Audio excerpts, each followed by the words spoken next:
हमारे सामने जो एक्सेल है हमने ओपन कर ली है। अब चूंकि ये वीडियो बिगिनर्स से लेकर एडवांस यूजर्स के लिए मैंने यहाँ पर बनाया है, तो जो एडवांस यूजर हैं एक्सेल को जानते हैं, थोड़ा सा धैर्य रखें, आगे उनके भी काम की चीज़ें आने वाली हैं।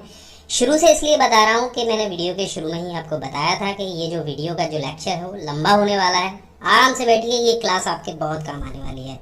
तो थोड़ा सा बिगिनर्स के लिए मैं बता दूं कि एक्सेल होता क्या है, जो बिल्कुल भी नहीं जानते हैं, बहुत नए यूज़र हैं। तो यहाँ पर आप देखेंगे आपको ऊपर ABCDEFG दिखाई देंगे और साइड में आपको कुछ नंबर्स दिखाई देंगे। अब ये दोनों जो हैं वो अलग अलग चीज़ें हैं। जब ABCD आप इस तरह से सेलेक्ट करेंगे तो आप असल में एक कॉलम को सेलेक्ट कर रहे हैं, और जब आप 1 2 3 को सेलेक्ट करेंगे तब आप एक रॉ को सेलेक्ट कर रहे हैं।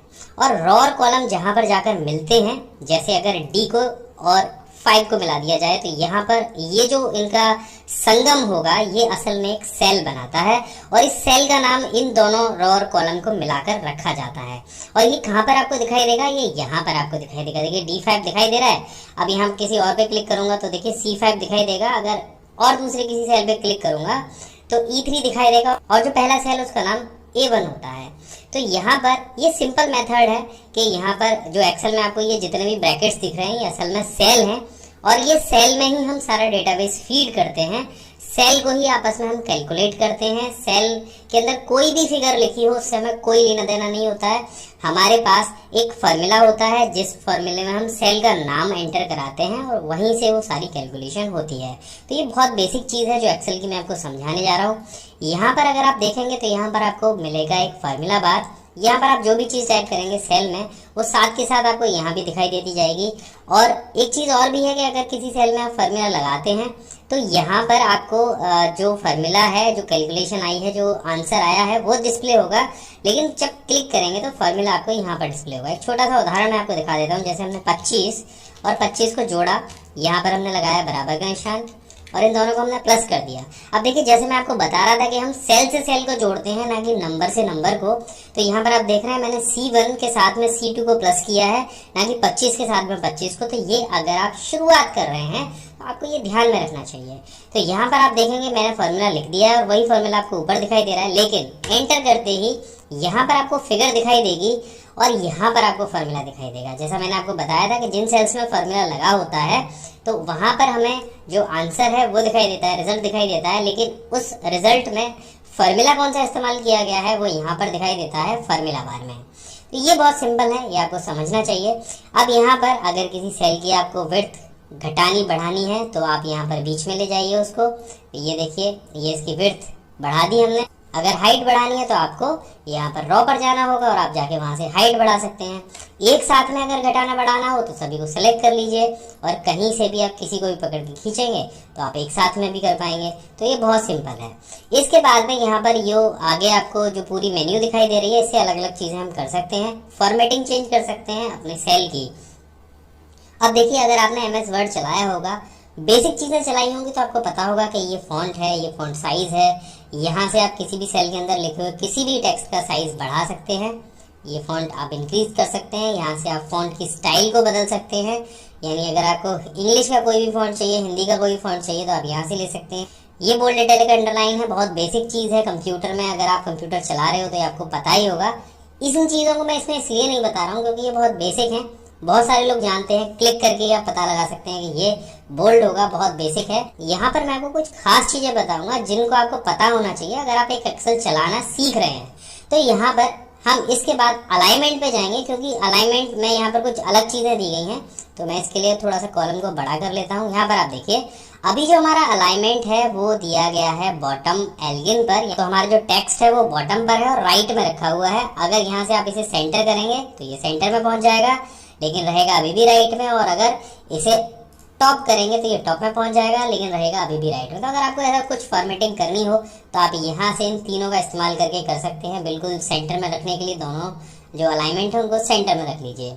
अब बहुत सारे लोग एक्सेल में लेके आते हैं, टेक्स्ट को घुमाते कैसे हैं, रोटेट कैसे कराते हैं, उनका ऑप्शन यहाँ पर दिया गया है।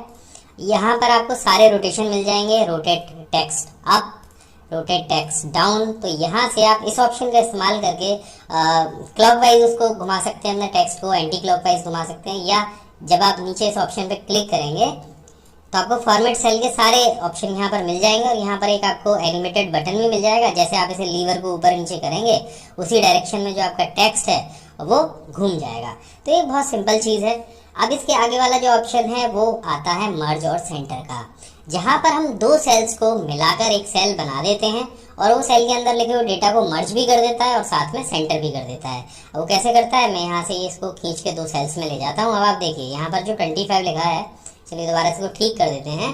तो यहाँ पर हम इसे एंगल को ठीक करेंगे, इसको ले आएंगे सेंटर में, ओके कर देंगे। तो अब मान लीजिए ये जो 25 ऊपर लिखा हुआ है, इन दोनों सेल्स को हमें मर्ज कराना है।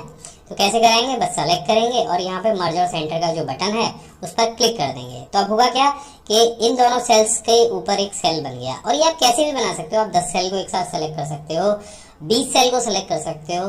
कॉलम में अगर आपको सेलेक्ट करना है कॉलम सेलेक्ट कर सकते हो, अगर रो को सेलेक्ट करना है तो रो को भी कर सकते हो। यहाँ से इस तरह से आपको ये सेलेक्ट करना है, मर्ज और सेंटर पे क्लिक करना है। अब देखिए यहाँ पर एक सेल बन गया। इस पर बॉर्डर लगाना बहुत आसान है, बस आपको सेलेक्ट करना है। सेलेक्ट करने के बाद में आपको यहाँ पर जाना है, तो यहाँ पर आपको बॉर्डर के ढेर सारे ऑप्शन मिलेंगे, जैसे bottom border, top border, left border, right border. अब आपने जो भी एरिया सेलेक्ट किया होगा उसके कॉर्नर साइड पे ये बॉर्डर जाके लगेगा। अगर आप बॉटम बॉर्डर लगाते हो तो क्या होगा, यहाँ नीचे बॉर्डर आएगा। देखो क्लिक किया, नीचे एक लाइन आ गई। पूरे हर लाइन के या हर सेल के बीच में एक लाइन नहीं आएगी। उसके लिए आपको क्या करना होगा, उसके लिए आपको सेलेक्ट करना होगा ऑल बॉर्डर को।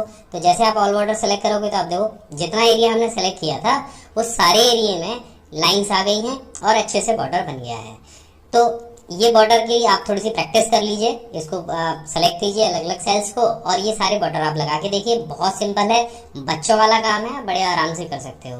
अब जो बड़ों वाला काम है वो थोड़ा सा मैं आपको बता देता हूँ। तो हम बात करने वाले हैं यहाँ पर नंबर फॉर्मेटिंग की। देखिए जब एक्सेल में हम जब डेटा फीड करते हैं तो एक्सेल को ये बताना जरूरी होता है कि भैया हम डेटा फीड क्या कर रहे हैं। हम रुपए लिख रहे हैं, पैसे लिख रहे हैं, हम टाइम लिख रहे हैं, हम डेट लिख रहे हैं, हम लिख क्या रहे हैं, आखिर सेल में ये एक्सेल पहचानेगा कैसे।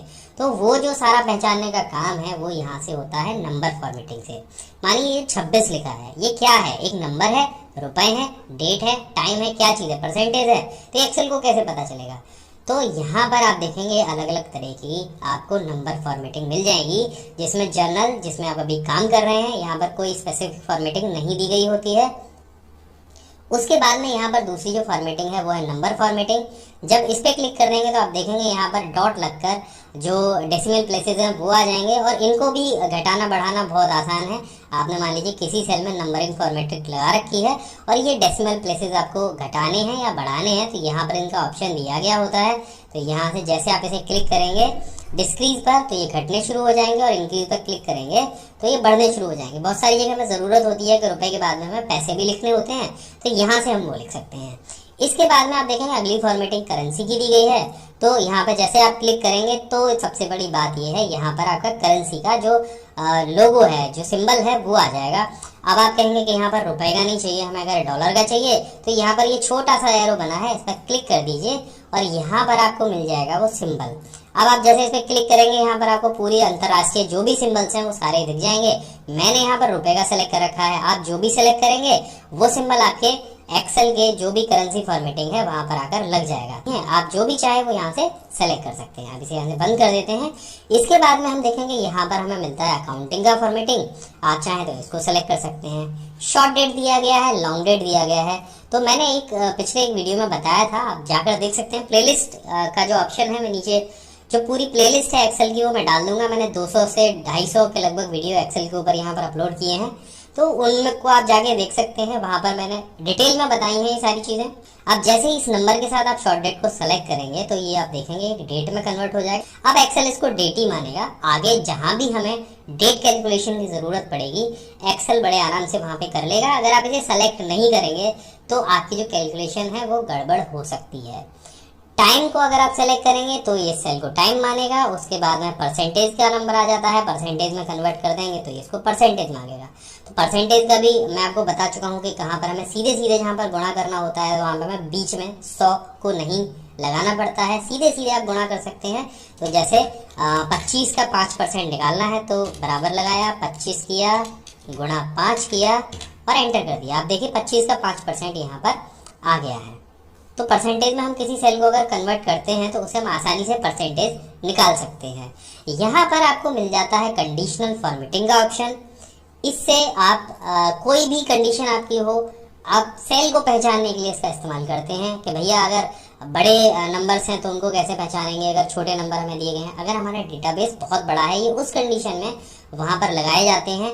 कोई भी कंडीशन अगर आप दे देंगे, वहाँ पर रूल सेट कर देंगे, तो आप इसको वहाँ से पता लगा सकते हैं। कंडीशनल फॉर्मेटिंग के ऊपर एक वीडियो अलग से दिया गया है, डिस्क्रिप्शन में लिंक है, आप जरूर जाके देखिएगा। तो यहाँ पर मैं एक छोटा सा आपको उदाहरण दे देता हूँ कंडीशनल फॉर्मेटिंग वर्क कैसे करता है। तो यहाँ पर कुछ सेल्स लिखे हुए हैं। अब यहाँ पर जो भी नंबर 15 से कम है वो डिस्प्ले मुझे कर दे।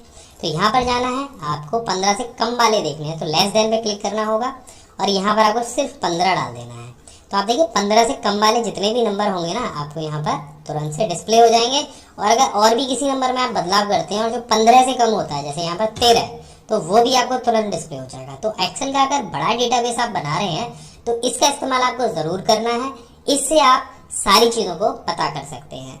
अब देखिए मैं इसको यहाँ से हटा देता हूँ। अब आगे आपको कुछ और भी इंटरेस्टिंग चीजें मैं बताने वाला हूँ, आगे वीडियो जरूर देखते रहिए।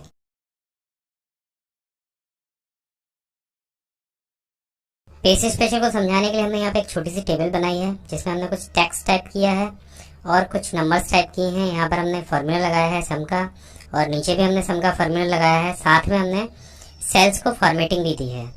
अब इस पर हम एक बॉर्डर और लगा देते हैं ताकि आप अच्छे से समझ जाएं इसको।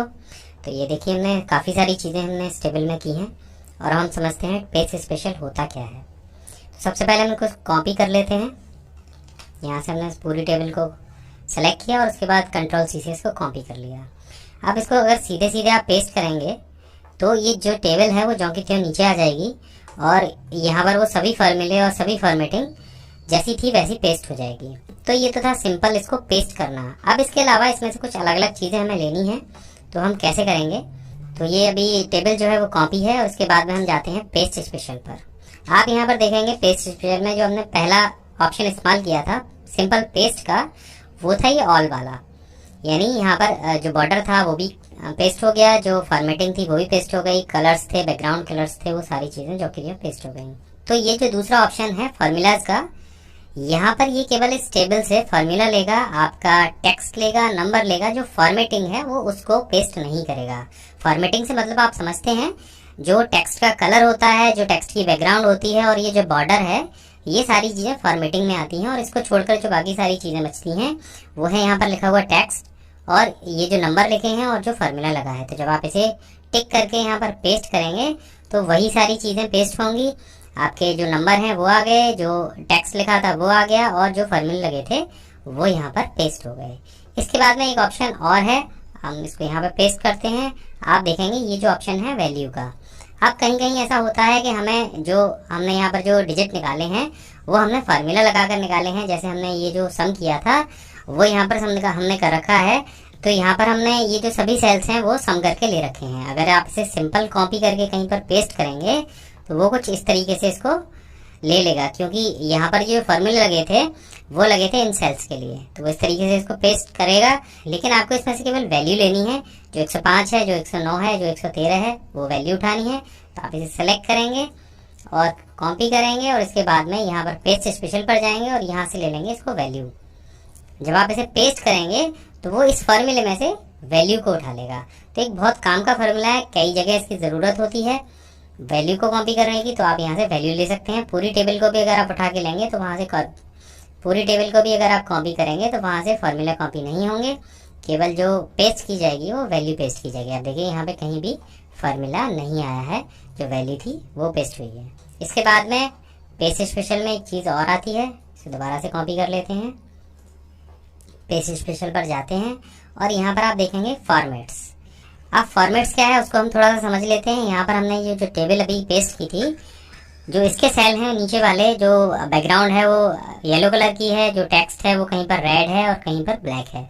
अब हमें यही सेम फॉर्मेट यहाँ पर लेनी है। तो आपको सिंपल इसे कॉपी करना है, किसी भी रो को आप कॉपी कर लीजिए और यहाँ पर आप चाहिए बीच वाली रो पर। हमें ये जो इस जैसी रो है वो ये बीच वाली रो करनी है। लेकिन अगर आप इसे सिंपल पेस्ट करेंगे तो क्या होगा, इसके साथ में डेटा और फॉर्मूला भी उठ के चला जाएगा। लेकिन हमें वो नहीं लेना है, हमें लेना है सिर्फ इसका फॉर्मेट। तो यहाँ पर हम इसको कॉपी करेंगे और यहाँ जो बीच वाला जो थर्सडे है उस पर ले जाकर इसको पेस्ट स्पेशल करेंगे और यहाँ से इसको हम सेलेक्ट करेंगे फॉर्मेट को। और जब इसे पेस्ट करेंगे तो सिर्फ जो फॉर्मेट है वो वहाँ पर जाके पेस्ट होगी, ना कि उसका डेटा। आप एक बार और दोबारा से देख लेते हैं। हम पूरे को कॉपी कर लेते हैं, कॉपी, और यहाँ से हम पेस्ट करते हैं फॉर्मेट। आप देखिए जो इस रॉ की पूरी फॉर्मेट थी वो यहाँ पर पेस्ट हो गई है, डेटा पेस्ट नहीं हुआ है। हो सकता है आपने इसमें कंडीशनल फॉर्मेटिंग भी कहीं पर लगाई हो। कंडीशनल फॉर्मेटिंग क्या होती है, मैं आपको एक बार छोटा सा उदाहरण देके समझा देता हूँ। यहाँ पर हमने कंडीशनल फॉर्मेटिंग के लिए लगाया है कि डुप्लीकेट वैल्यू को हाईलाइट करे। तो यहाँ पर इस रॉ में हमने कंडीशनल फॉर्मेटिंग लगा दी है और यहाँ पर डुप्लीकेट वैल्यू हमने 27 लिख दी। तो यहाँ पर डुप्लीकेट वैल्यू को वो हाईलाइट कर रहा है। अब यही जो कंडीशनल फॉर्मेटिंग है ये आपको किसी और रॉ में लगानी है या किसी और कॉलम में लगानी है। तो आप सिंपल इसे कॉपी कीजिए और वहां पर जाकर पेस्ट स्पेशल पर जाइए और यहाँ से फॉर्मेट को सिलेक्ट कर लीजिए। तो कंडीशनल फॉर्मेटिंग भी आप इस तरीके से पेस्ट कर सकते हैं। अब इसमें भी कंडीशनल फॉर्मेटिंग अप्लाई हो गई और जो डुप्लीकेट वैल्यू है वो भी हाईलाइट होने लग जाएगी। तो इस तरीके से आप फॉर्मेट और कंडीशनल फॉर्मेट दोनों को कॉपी कर सकते हैं। ये एक बहुत अच्छा तरीका है। इसके बाद में आता है कमेंट्स कॉपी करने का। आप किसी सेल के लिए आपने कोई कमेंट लिखा है, यहाँ पे इंसर्ट कमेंट का ऑप्शन है। यहाँ पर आप किसी सेल के लिए कोई भी कमेंट लिख सकते हैं कि ये सेल हमने इस चीज़ के लिए बनाया था। अब केवल कमेंट को कॉपी करना है तो आप इसको सेलेक्ट करेंगे, कॉपी करेंगे, राइट क्लिक करके पेस्ट स्पेशल पर जाएंगे और यहाँ पर आप देखेंगे कमेंट्स का ऑप्शन है। जब आप इसे पेस्ट करेंगे तो केवल जो कमेंट्स हैं वो कॉपी होंगे, ना डेटा कॉपी होगा ना फॉर्मेट कॉपी होगी, केवल जो कमेंट हैं वो यहाँ पर कॉपी हो जाएंगे। तो आप देखिए इस तरीके से ये कमेंट कॉपी हो गया। अब अगला ऑप्शन यहाँ पर दिया गया है वैलिडेशन का। वैलिडेशन के बारे में हम आपको पहले बता चुके हैं कि डेटा वैलिडेशन में किसी भी रॉ के लिए आप डेटा वैलिडेशन लगा सकते हैं और एक दायरा फिक्स हो जाता है कि उससे बाहर कोई भी कुछ नहीं कर सकता। तो यहाँ पर हम छोटा सा एक डेटा वैलिडेशन लगा के देख लेते हैं। हम जाते हैं डाटा पर और यहाँ पर हम जाते हैं डाटा वैलिडेशन पर, एक क्राइटेरिया फिक्स कर देते हैं हम यहाँ पर कि जो होल नंबर है वो या तो 20 मिनिमम होगा और मैक्सिमम 30 होगा। मैक्सिमम और मिनिमम से अगर ऊपर जाता है इसको सेटिंग में जाते हैं और एरर अलर्ट के लिए हम यहाँ पर टाइप कर देते हैं ये गलत है, इसे यहाँ से ओके कर देते हैं। और अब यहाँ पर आप कुछ भी टाइप करेंगे यानी आप 20 से कम कोई अंक टाइप करेंगे तो ये आपको अलर्ट देगा और 20 से ज़्यादा का कोई डिजिट टाइप करेंगे तो ये आपको अलर्ट देगा। आप देखिए ये गलत है लिखा हुआ आ रहा है। और इसी तरीके से आप 19 यहाँ पर टाइप करेंगे तो भी यहाँ पर आपको एरर दिखाई देगा। हमने ब्लैंक के लिए एरर नहीं लगाया है तो आप डिलीट कर देंगे तो यहाँ पर एरर नहीं आएगा। अब इस वैलिडेशन को आप किसी और सेल में पेस्ट करना चाहते हैं तो आप कर सकते हैं। आपको बार बार डेटा वैलिडेशन नहीं लगाना होगा। इसको यहाँ से पेस्ट स्पेशल कीजिए, वैलिडेशन पर जाइए और ओके कर दीजिए। अब यहाँ पर भी वही वैलिडेशन अप्लाई हो गया है। अब यहाँ पर 31 लिखेंगे तो यहाँ पर वो एरर आने लग जाएगा। तो इस तरीके से आप डेटा वैलिडेशन को भी कॉपी और पेस्ट कर सकते हैं। अगर मैं ये कहूँ कि बिना किसी फॉर्मूले के आप घटा सकते हैं, जोड़ सकते हैं, मल्टीप्लाई कर सकते हैं, डिवाइड कर सकते हैं, तो वो फॉर्मूला है पेस्ट स्पेशल। जी हाँ, बिना कोई फॉर्मूला टाइप किए आप यहाँ पर काफ़ी सारी चीज़ें कर सकते हैं। तो हम यहाँ पर एक छोटा सा नंबर हम लिख लेते हैं। हमने यहाँ पर 2 टाइप कर लिया है। यहाँ से ये जो सारे नंबर्स लिखे हुए हैं हम चाहते हैं कि उनमें ये जो 2 नंबर है ये ऐड हो जाए। तो पेस्ट स्पेशल से इसे ऐड कैसे करते हैं, यहाँ से इसे कॉपी कर लीजिए, सिंपल यहाँ पर जाकर से पेस्ट स्पेशल कीजिए और यहाँ पर आपको नीचे दिखाई देंगे कुछ 4 ऑप्शन। आप ऐड पर अगर क्लिक करेंगे तो ये जो 2 है आप देखिए 25 और 2 को जोड़ना है तो आप ऐड पर क्लिक कर दीजिए और इसे ओके कर दीजिए। आप देखेंगे 25 में वो जो 2 लिखा हुआ था वो जुड़ गया है। इसी तरीके से अगर आप इसको मल्टीप्लाई करना चाहते हैं तो पेस्ट स्पेशल कीजिए और यहाँ से आप देखेंगे आपको मल्टीप्लाई का भी ऑप्शन दिखाई देगा। ये जो रॉ है पूरी और यहाँ जो नंबर लिखे हुए हैं आप इन्हें 2 से मल्टीप्लाई करना चाहते हैं तो सिंपल मल्टीप्लाई को सेलेक्ट कीजिए और इसे ओके कर दीजिए। आप देखेंगे ये जो रॉ थी वो इससे मल्टीप्लाई हो गई है, लेकिन इसके लिए आपको कॉपी करना होगा, ये ध्यान रखिएगा। दोबारा से हम एक बार कॉपी करके दिखा देते हैं। हम इस डेटा को कॉपी कर लेते हैं, एक बार कॉपी, और यहाँ पर हम दोबारा से इसको थोड़ा सा अंडू कर लेंगे, यहाँ पर 2 ले आएंगे और इसके बाद फिर से इसको पेस्ट करके देखेंगे पेस्ट स्पेशल, और यहाँ पर हम इसको करेंगे अब डिवाइड। तो यहाँ पर इसको डिवाइड का ऑप्शन को सिलेक्ट करेंगे आप और आप देखेंगे कि ये जो रॉ है वो 2 से डिवाइड हो गई है। अगर क्विकली आपको कोई गुणा भाग करना है तो आप पेस्ट स्पेशल का इस्तेमाल कर सकते हैं। इसके बाद एक ऑप्शन और आता है कि ये जो संडे मंडे हैं ये ऊपर से लेके नीचे तक लिखे हुए हैं, यानी ये कॉलम में लिखे हुए आपको अचानक से ये रो में लिखना हो, यानी यहाँ ये ना लिख के आपको इसको ऊपर पेस्ट करना हो, तो आप क्या करेंगे, आप इसको यहाँ से कॉपी करेंगे और इसके ऊपर जाएंगे, यहाँ पर पेज स्पेशल करेंगे और यहाँ पर आप देखेंगे ट्रांसपोज का ऑप्शन आपको मिलेगा, इसको ओके कर दीजिए। आप देखेंगे जो संडे मंडे हैं वो आपके ऊपर वाले रो में आ गए हैं। अब एक ऑप्शन और मैं आपको पेज स्पेशल का बता देता हूँ। कभी कभी ये जो टेबल है वो हमें दूसरी शीट पर ले जाने की ज़रूरत होती है, लेकिन वहाँ पर एक परेशानी हमें आती है। आप देखिए हमने यहाँ पर कुछ जो कॉलम विड्थ हैं उनको अपने हिसाब से सेट किया हुआ है, लेकिन जब इस टेबल को हम दूसरी शीट पर पेस्ट करते हैं तो होता क्या है, जो कॉलम विड्थ है वो बाय डिफॉल्ट जो एक्सेल की तरफ से दी गई होती है वो सेट हो जाती है और फिर दोबारा से हमें इसे सेट करना होता है। लेकिन इसको करने का एक बहुत आसान तरीका है, इसको कॉपी कर लीजिए और इसको यहाँ पे पेस्ट कर दीजिए। जब आप इसे पेस्ट करेंगे तो आपको यहाँ पर जो कॉलम विड्थ एक्सेल की तरफ से दी गई है वो बाय डिफॉल्ट मिल जाएगी। उसके बाद आप इसको दोबारा से कॉपी कीजिए और यहाँ पर इसको राइट क्लिक करके पेज स्पेशल पर जाइए और ये कॉलम विड्थ जो यहाँ पर दिए गए हैं इसको सिलेक्ट करके इसे ओके कर दीजिए। आप देखेंगे जो कॉलम विड्थ आपकी इस टेबल की थी वो सेम आपके दूसरी टेबल पर अपने आप आ गई है।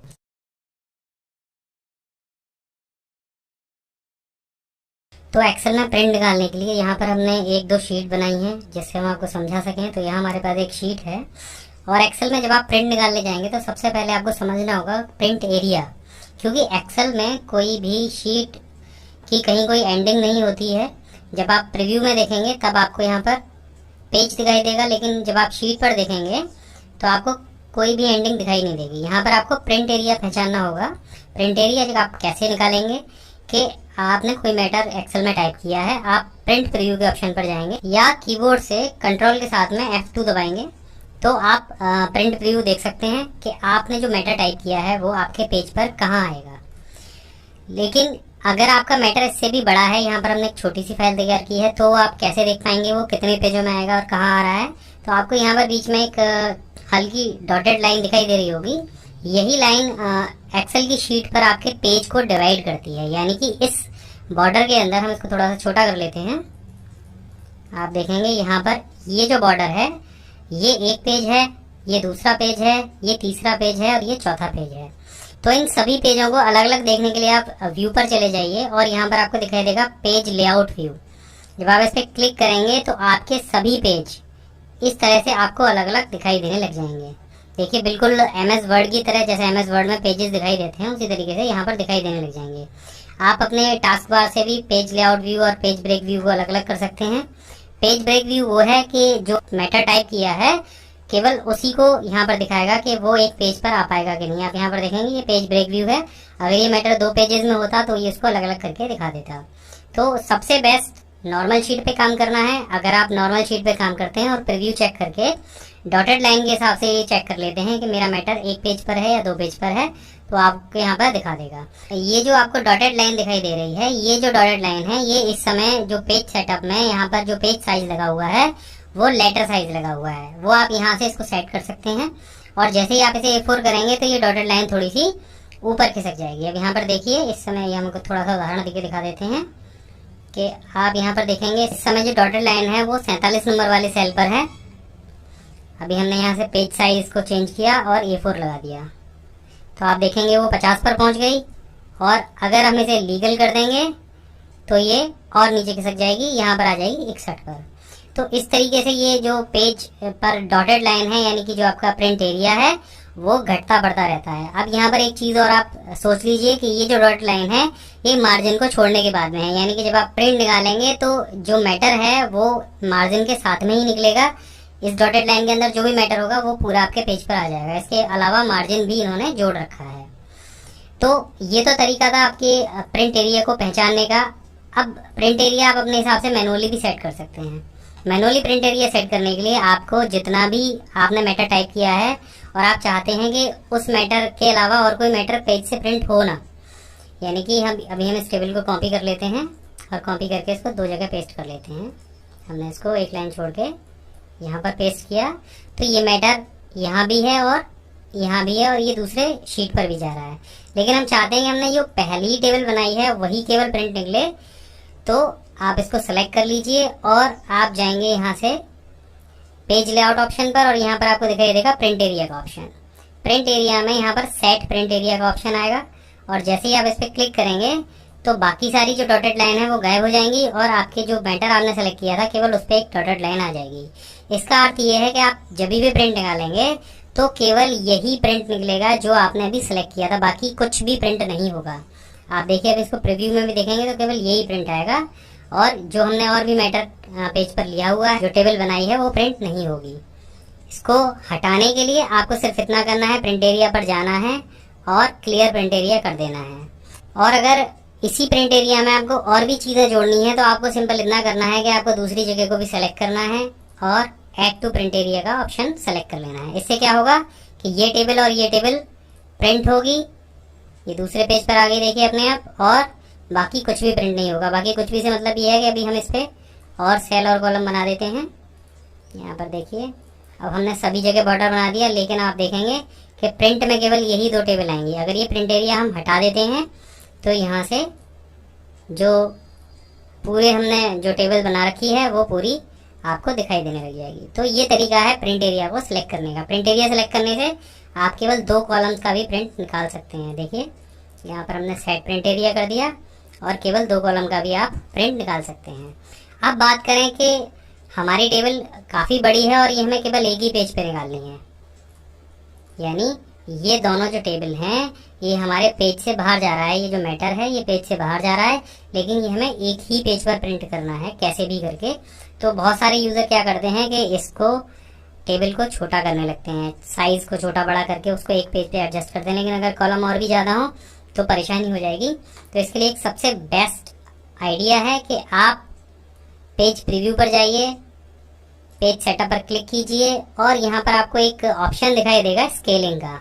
स्केलिंग में आपको सिर्फ इतना करना है कि ये जो फिट टू वाला ऑप्शन है इसको सिलेक्ट करना है।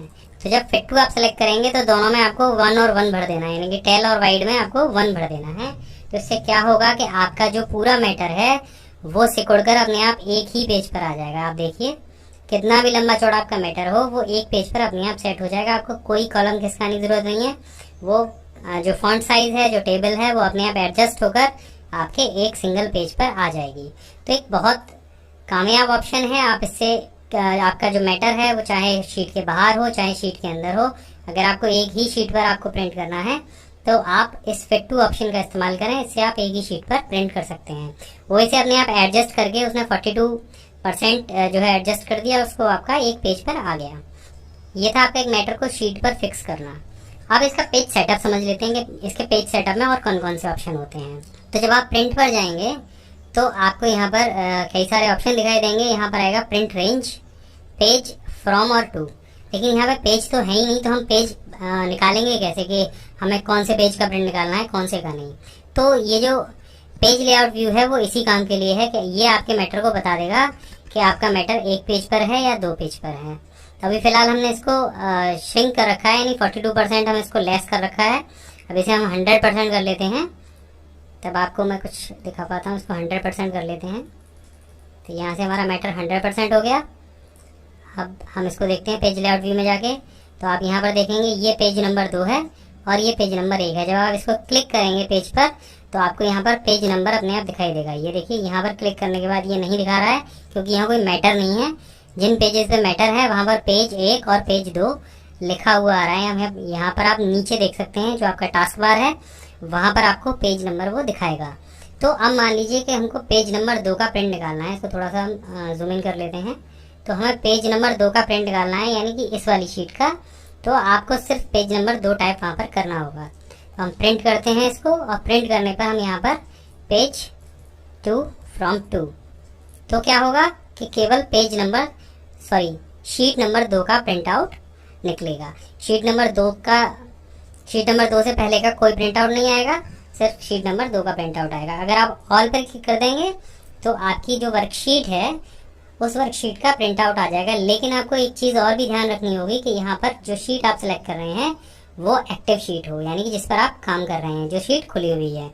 इसके बाद यहाँ पर एक ऑप्शन और भी है सिलेक्शन का। अब ये सिलेक्शन का ऑप्शन भी बहुत अच्छा है।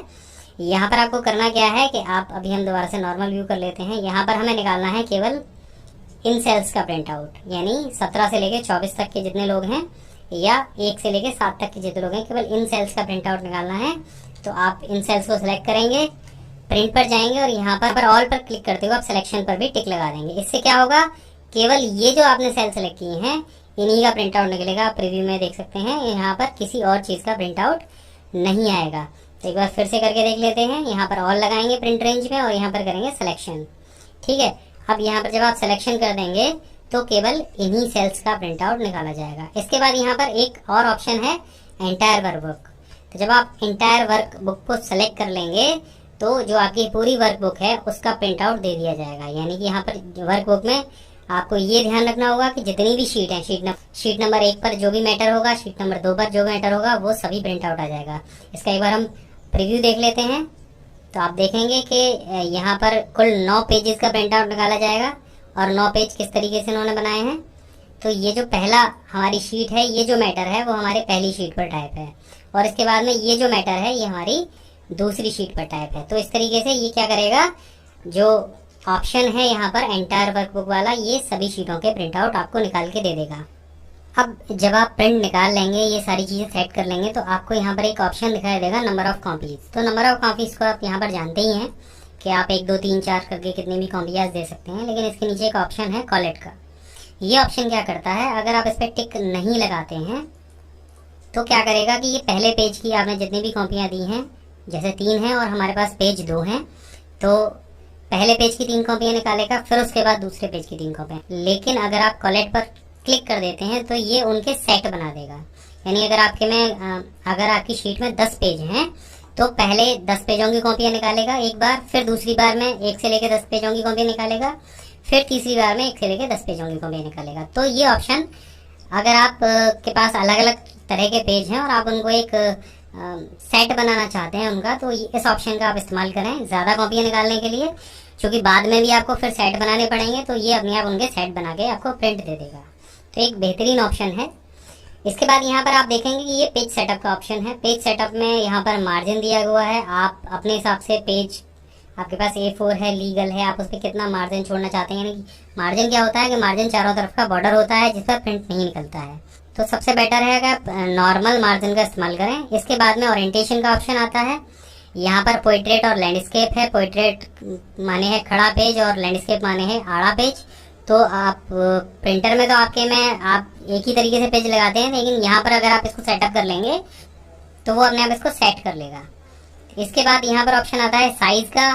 तो मार्केट में अभी केवल 2 साइज के पेज ज़्यादातर अवेलेबल होते हैं, A4 का और लीगल का। तो आपके पास जो पेज है तो सबसे पहले आप उसको यहाँ पर सेट करें। अगर आपके पास A4 पेज है तो आप A4 पेज सेलेक्ट करें, और अगर आपके पास लीगल पेज है तो आप लीगल पेज सेलेक्ट करें। प्रिंट एरिया के बारे में हमने आपको बता ही दिया है, तो आप प्रिंट एरिया को बड़े आराम से सेट कर सकते हैं। तो एक्सेल में जितने भी तरीके से प्रिंट निकाले जा सकते थे, हमने सभी प्रिंट के ऑप्शन आपको बता दिए हैं।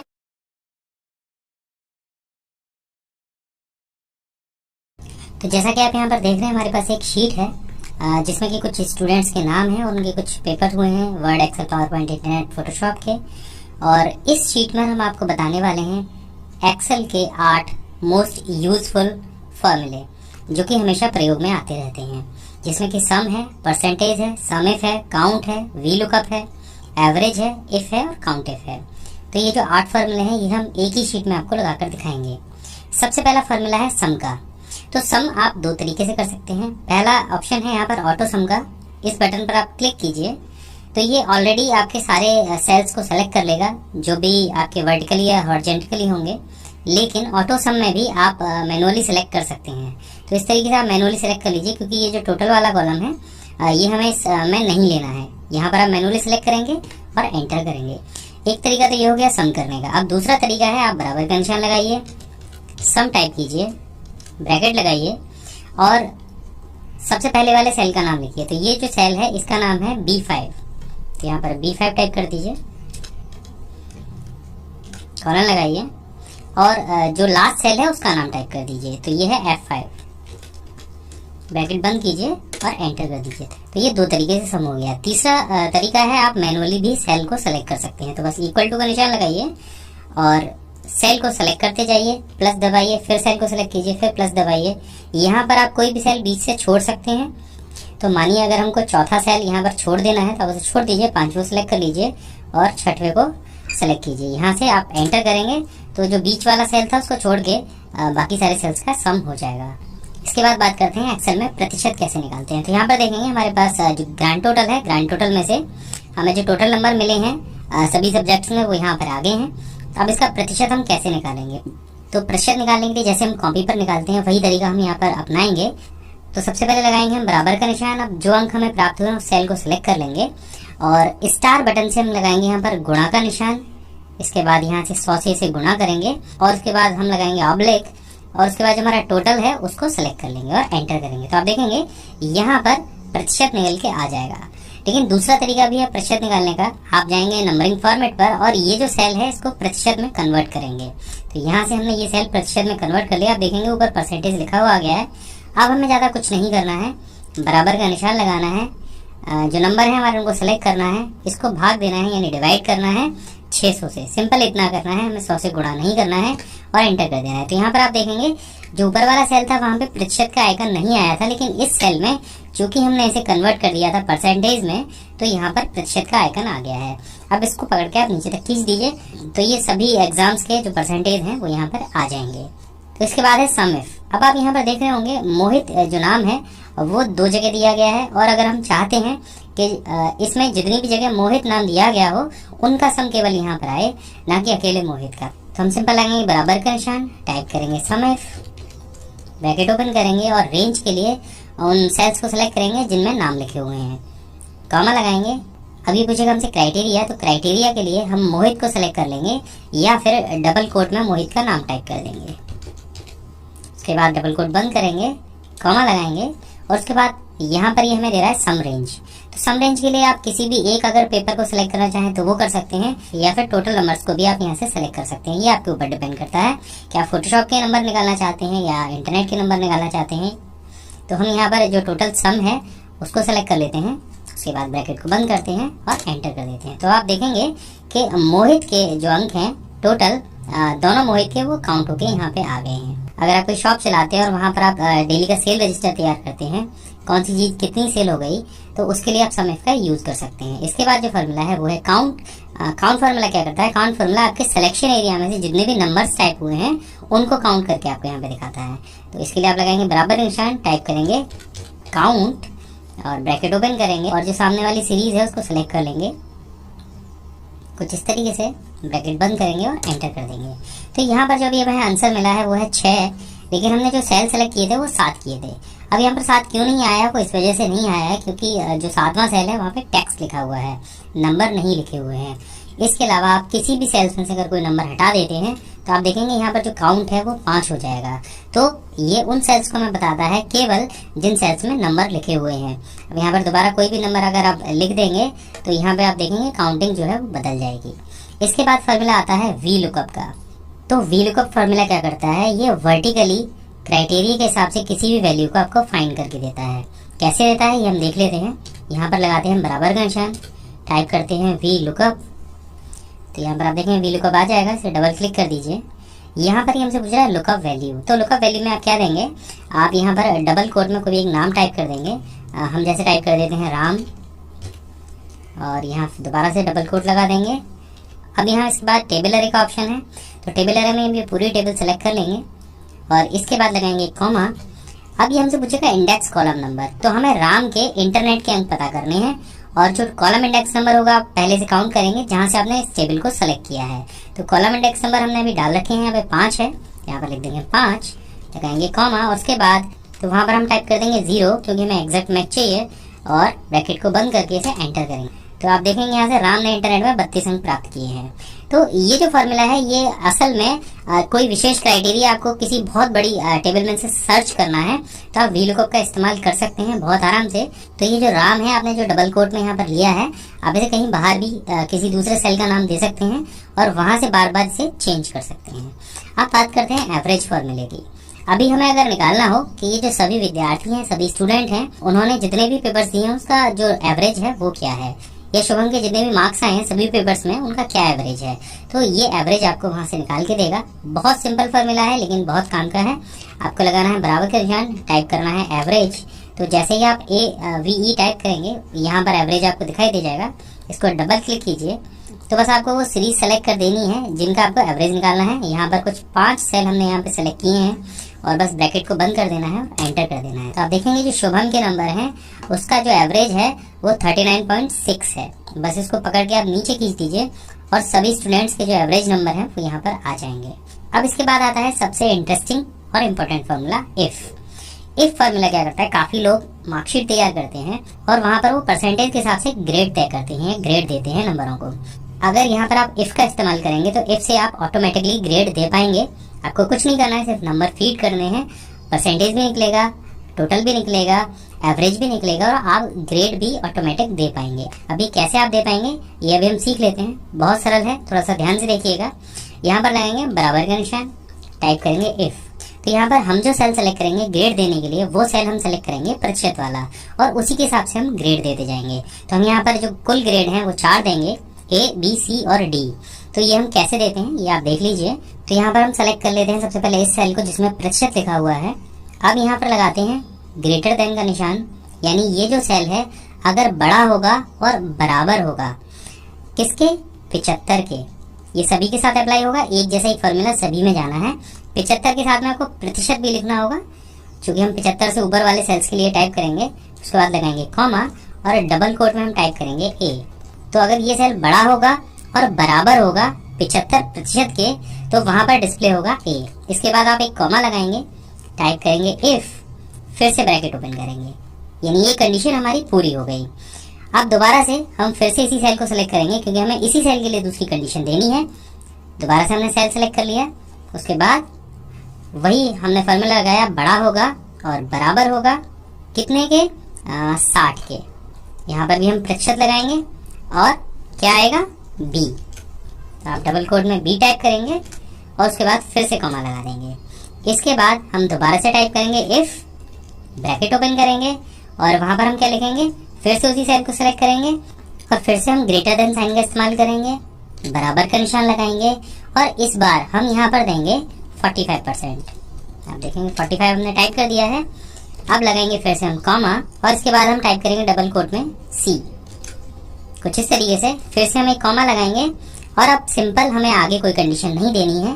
इसके अलावा अगर कोई भी कंडीशन आती है, यानी अगर 45% से कहीं भी कम होता है तो क्या आएगा, सिंपल आपको टाइप कर देना है डबल कोट में D।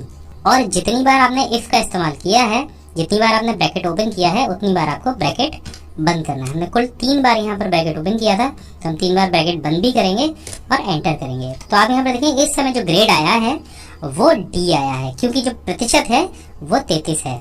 तो कितने से कम में 33% आना चाहिए था, 45 से कम पे। तो अब इसको हम पकड़ के नीचे तक खींच देते हैं। तो यहाँ पर आप देखेंगे जो सभी विद्यार्थी हैं उन सभी को अलग अलग ग्रेड अपने आप प्राप्त हो गए हैं। जिनके 45% से ऊपर है उनको C मिला है, जिनके 45 से कम है उनको D मिला है।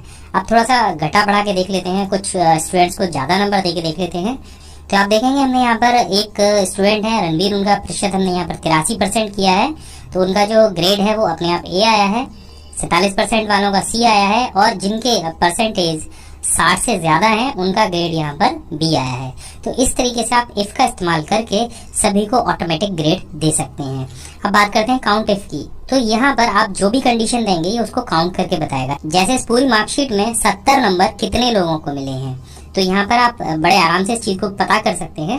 आपको लगाना है बराबर का निशान, टाइप करना है काउंट इफ, ब्रैकेट ओपन करना है, रेंज दे देनी है। तो यहाँ पर हमने पूरी रेंज दे दी, कॉमा लगाना है और क्राइटेरिया टाइप कर देना है। क्राइटेरिया को आप हमेशा डबल कोट में ही टाइप करें। डबल कोट बंद कीजिए, ब्रैकेट बंद करिए और एंटर कर दीजिए। तो आप देखेंगे इस पूरी रेंज में कुल 4 लोग ऐसे हैं जिनको 70 नंबर मिले हैं किसी एक विषय में। अब आपको पता करना होगा इस पूरी रेंज में कितनी बार 100 नंबर आया है। तो आपको सिंपल यहाँ पर 70 की जगह 100 टाइप कर देना है और एंटर कर देना है। तो आप देखेंगे कुल 5 विषय ऐसे हैं जिन स्टूडेंट्स को 100 अंक मिले हैं। तो इस तरीके से आप काउंट इफ फॉर्मूले का भी इस्तेमाल कई जगह कर सकते हैं। हम यहाँ पर नाम का भी पता कर सकते हैं। हमें अगर पता करना है कि मोहित नाम इस लिस्ट में कितनी जगह इस्तेमाल हुआ है, तो सिंपल आप बराबर का निशान लगाएंगे, टाइप करेंगे काउंट इफ और रेंज दे देंगे। तो रेंज आप पूरी दे दीजिए, कोई दिक्कत नहीं है। उसके बाद कॉमा लगाएंगे, क्राइटेरिया टाइप करेंगे, यहाँ पर हम टाइप कर देते हैं मोहित, इसको डबल कोट में बंद कर देते हैं, एंटर करते हैं। तो आप देखेंगे कुल 2 जगह मोहित नाम लिखा हुआ है। अगर आप एक जगह और भी लिख देंगे तो ये उसको तुरंत ही सर्च कर लेगा। तो इस तरीके से आप इन सभी 8 फॉर्मूलों का इस्तेमाल कर सकते हैं।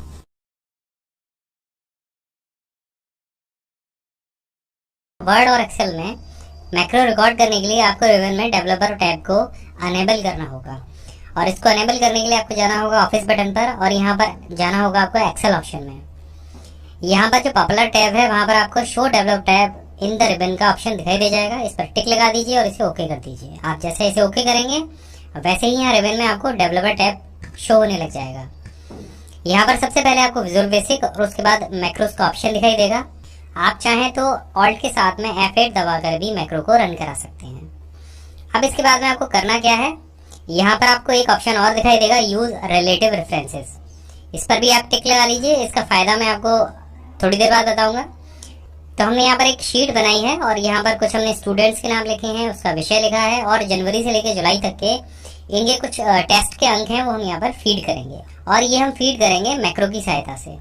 एक पूरा परफॉर्मा जनरेट करेंगे। इन सभी स्टूडेंट्स के हम यहाँ पर विषय लिखेंगे और उनका योग करेंगे, और ये जो स्टेप है ये हमें सभी 6 लोगों के साथ में बार बार करना है, या इससे भी ज़्यादा हो सकते हैं।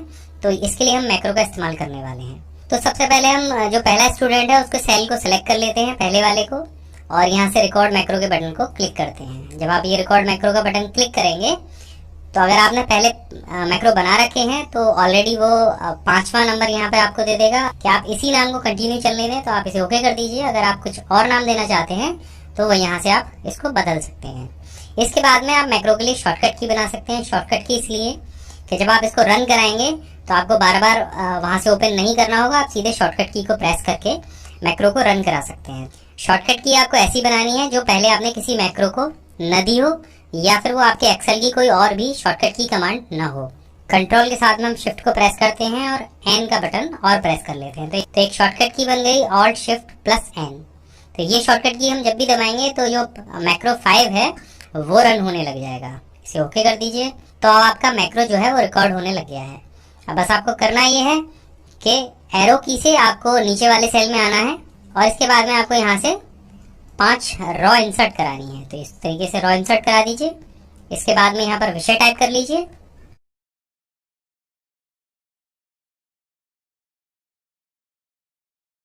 तो आप देखेंगे हमने यहाँ पर विषय भी टाइप कर लिए हैं और यहाँ पर नीचे इनका योग भी लिख दिया है।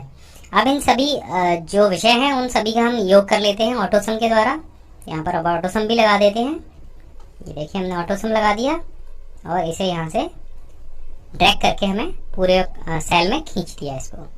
इसके बाद में हम इसको थोड़ा सा बड़ा कर लेते हैं। इसका भी एक फ़ायदा भी हम आपको और बताएंगे। तो ये हमने यहाँ से सारी सेटिंग ठीक कर ली है। अब यही सारी चीज़ें हमें इन सभी के साथ भी करनी है। तो इन सभी को भी हम कैसे करते हैं बता देते हैं। यहाँ तक हमने ये सारा काम कर लिया। इसके बाद में आप डेवलपर टैब में दोबारा से जाइए और इस रिकॉर्डिंग को स्टॉप कर दीजिए। बस आपका मैक्रो रिकॉर्ड हो गया। अब आप इन सभी सेल्स के साथ में यही प्रक्रिया अगर दोहराना चाहते हैं, इसी तरीके से सेल इंसर्ट कराना चाहते हैं, योग लिखना चाहते हैं, विषय लिखना चाहते हैं, और उन सभी को सम भी करना चाहते हैं, आपको कुछ नहीं करना है। आपको जहां आपने पहला सेल यहाँ पे सिलेक्ट किया था उसी तरीके से आप स्पाइडरमैन वाले सेल के सामने भी चले जाइए, या जो आपका दूसरा स्टूडेंट है उसके सामने चले जाइए, और मैक्रोज के ऑप्शन पर जाइए। हमने कौन सा मैक्रो बनाया था? मैक्रो 5 हमने इसके लिए बनाया था। इसको यहाँ से रन करा दीजिए। आप देखिए ये यहाँ पर सारे उसी तरीके से जो रिकॉर्डिंग थी वो यहाँ पर पेस्ट हो गई है। इसी तरीके से तीसरे के सामने भी आप यही कर सकते हैं। ये देखिए ये भी हो गया। इसी तरीके से चौथे के लिए भी आप ये कर सकते हैं। ये भी हो गया। 5वें के लिए भी आप यही कर सकते हैं। यहाँ ये भी हो गया। और अगर आप चाहते हैं कि आपको बार बार मैक्रोस न खोलना पड़े तो आप शॉर्टकट की का इस्तेमाल कीजिए। हमने यहाँ पर शॉर्टकट की बनाई थी कंट्रोल और शिफ्ट के साथ में एन, तो आप वो भी यहाँ पर रन करा सकते हैं।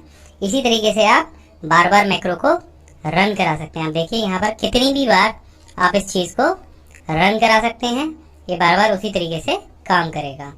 अब यहाँ पर आपके लिए उदाहरण के लिए एक टेबल मैंने और बनाई है। आप देखेंगे यहाँ पर वही स्टूडेंट हैं, उनके हमने विषय भी टाइप कर रखे हैं, उनके नंबर भी हमने यहाँ पर डाल रखे हैं। लेकिन यहाँ पर हमें हर सेल के नीचे, हर विषय के नीचे उनका योग भी हमें लिखना था, जो कि हमसे छूट गया है। अगर हम इसे मैनुअली करेंगे तो हम सभी विषय के नीचे यहाँ पर एक रॉ इंसर्ट कराएंगे, उसके बाद यहाँ पर योग टाइप करेंगे, और उसके बाद यहाँ पर हम सभी को एक एक करके सम कराएंगे। तो ये मैनुअल प्रक्रिया हमें एक बार करनी है, और उसके बाद में हम उसको रिकॉर्ड कर लेंगे और मैक्रो की सहायता से सभी पर इसको अप्लाई कर देंगे। तो सबसे पहले हम यहाँ पर रिकॉर्ड के ऑप्शन पर जाते हैं। आप देखिए यहाँ पर पहला आप ये सेल सेलेक्ट कर लीजिए। ये ध्यान रखिएगा आपको इसे स्टार्टिंग और एंडिंग पॉइंट बताना पड़ेगा।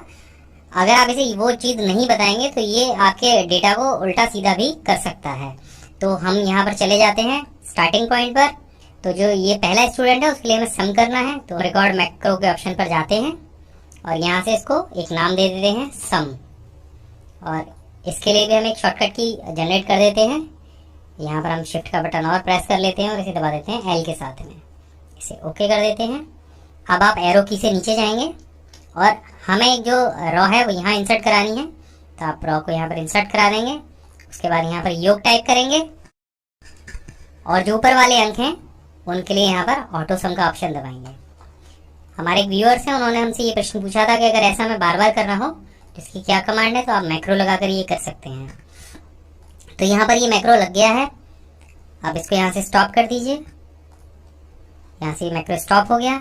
अब सभी के लिए हमें यही करना है, तो आपको सिंपल इतना करना होगा, या तो आप शॉर्टकट की का प्रयोग करें या फिर आप यहाँ से मैक्रोस की लिस्ट पर जाएं। तो ये सम वाला मैक्रो आपको यहाँ पर दिखाई देगा। एक बार हम यहाँ से भी रन करा के देख लेते हैं। ये देखिए इसके नीचे ये आ गया। अब एक बार हम शॉर्टकट की से और करा के देख लेते हैं। आप देखेंगे शिफ्ट कंट्रोल एल हमने बताया था, और एक एक करके आप सभी के लिए इसे इस्तेमाल कर सकते हैं। आप देखिए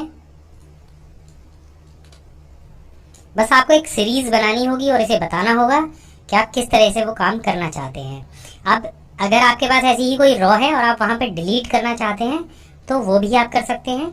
डिलीट करना है या कोई रॉ इंसर्ट कराना है तो आपको सिर्फ सीरीज बताना होगा कि सीरीज में आपको चलना है और काम करना है। अब आता है नंबर यूज रिलेटिव रेफरेंस का। तो इसका अर्थ ये है अगर आप इसे नहीं दबाएंगे तो ये हर बार पहले ही सेल से उस मैक्रो को रन करेगा। इसको यहाँ से हटा के देख लेते हैं और एक बार कोई मैक्रो हम रिकॉर्ड करते हैं। यहाँ से हमने मैक्रो 7 रिकॉर्ड किया, तो यहाँ से आप देखिए हम यहाँ पर एक रॉ इंसर्ट करा देते हैं और मैक्रो को स्टॉप कर देते हैं। अगली बार हम मैक्रो 7 को जब रन कराएंगे और हम चाहते हैं कि वो दूसरे नंबर वाले स्टूडेंट के अंग्रेजी विषय के नीचे एक रॉ इंसर्ट करे तो वो इसको नहीं कर पाएगा। हम इसको एक बार रन करा के दिखा देते हैं आपको। हमने मैक्रो 7 यहाँ पर रिकॉर्ड किया था, तो आप देखेंगे वो पहले सेल से ही उसे मान रहा है। वो दूसरे वाले जो ऑप्शन था दूसरे वाले स्टूडेंट पर हम उसको ले जाना चाह रहे थे, तो वहाँ पर नहीं जा रहा है। तो इसलिए आपको यूज रिलेटिव रेफरेंस का ऑप्शन प्रेस करना होगा, अन्यथा वो पहले ही सेल से उसको लेगा। अगर A1 से शुरू कर रहा है तो A1 से ही उसको अप्लाई करेगा। अब आता है मैक्रो के लिए आप यहाँ पर बटन कैसे बनाएंगे। बटन बनाने के लिए आपको जाना होगा, ये जो टूल बॉक्स जैसा दिखाई दे रहा है यहाँ पर, और यहाँ पर आपको एक बटन का ऑप्शन दिखाई देगा, तो आप इस क्लिक कर दीजिए। कहीं भी इस बटन को क्रिएट कर लीजिए और यहाँ जैसे ही आप बटन क्रिएट करेंगे आपको सभी मैक्रोज की लिस्ट मिल जाएगी। तो हमें ये सम वाला मैक्रो जो है उसके लिए बटन बनाना है। आप इसे क्लिक करके ओके कर दीजिए और अगली बार जब आप इस पर क्लिक करेंगे तो आप कर्सर यहाँ पर रख लीजिए। तो आप देखिए वो मैक्रो इस बटन को प्रेस करने से ही काम करने लग जाएगा। तो इस तरीके से आप अपने मैक्रो के लिए बटन भी बना सकते हैं।